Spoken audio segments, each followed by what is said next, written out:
ariko Trump ashobora kuba ari umuntu warebye udufilime twinshi twa ba Rokine cyangwa se twa ba Giti twa ba Yanga natunguwe ari kuvuga ari guserereza cyangwa se avuga ngo yaze kuba ari perezida mu gihe cy'intambara ya Vietnam, mu gihe cy'intambara ya Korea, mu gihe cyo muri Iraq. Avuga ko byibura igihe intambara kinini yari kumara. Mwibuke reka turebe. Muri intambara ya Korea yamaze imyaka 3 yose. Intambara yo muri Iraq yamaze imyaka 8.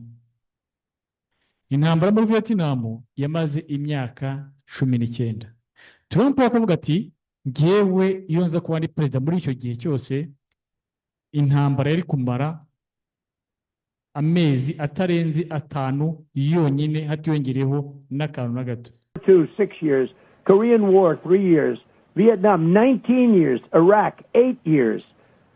I'm 5 months. Okay, 5 months. I would have won Vietnam very quickly. I would have, if I were president, I would have won Iraq in the same amount of time that we won, because essentially we've won here. Okay, I mean, people can play games.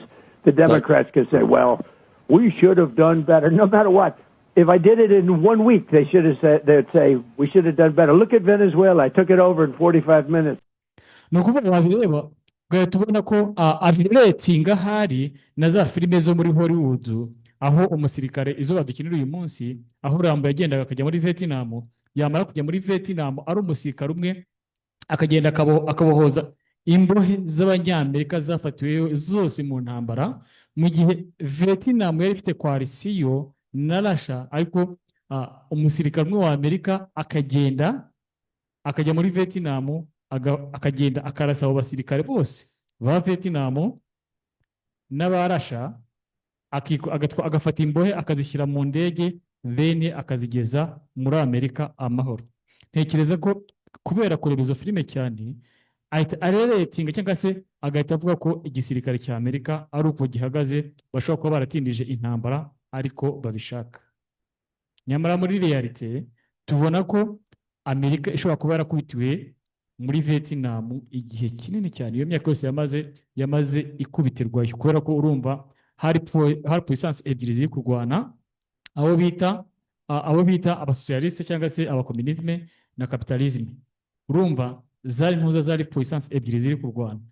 Trump we avuga ko byibura amezi 5 yonyine atari kurenzaho n'icyumweru kimwe intambara akaba yayisoje. Nase mbona ngiye ko ashobora kuba areba za filime za baroki cyane, cyangwa se okay, reka twe kuvuga ngo areba agasobanuro, ariko byibura akurikiza uburyo Rambo yagiye muri Vietnam akagenda akaba yakwica abasirikare bose ba Vietnam ari umusirikare umwe, akaba yararebye filime za ba komando cyane. Ibyo ngibyo byose bisubiza mu gihe okay, reka tumanze tumwiyumvireho gatoya nawe wumve ibyo yatangaje, nawe urahita wumva Trump nyine tuvuga kuri Hollywood cyane, akaba akeka ko ibyo Hollywood ikora cyangwa se amascript yanditse ashobora kuba ashingiye kuri byatumye mitajya kureba izihe promesse yatanze mbere yuko aba perezida wiyitamu cyangwa se w'iki gihembwe ariho ari kumara. Niba nabyita igihembwe, niba kuri iyi manda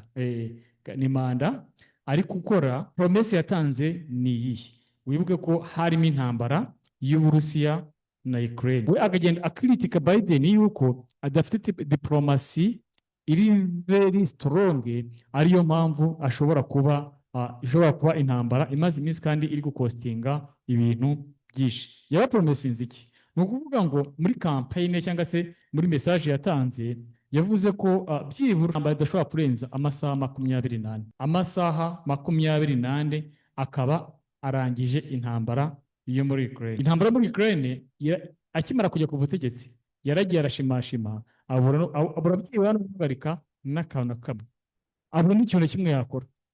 Urabona ko intambara iracyahari hagati y'Uburusiya na Ukraine. Sinzi amasaha 24 cyeka wenda niba ari nka byandi byo muri Bibiliya ngo umunsi umwe ku Mana ngo uhanye n'imyaka 1000. Wenda tukaba tukibara ko ari amasaha 24 ko afite indi rangaje yabivugagamo. Noneho reka turebe ibyo yatubwiraga.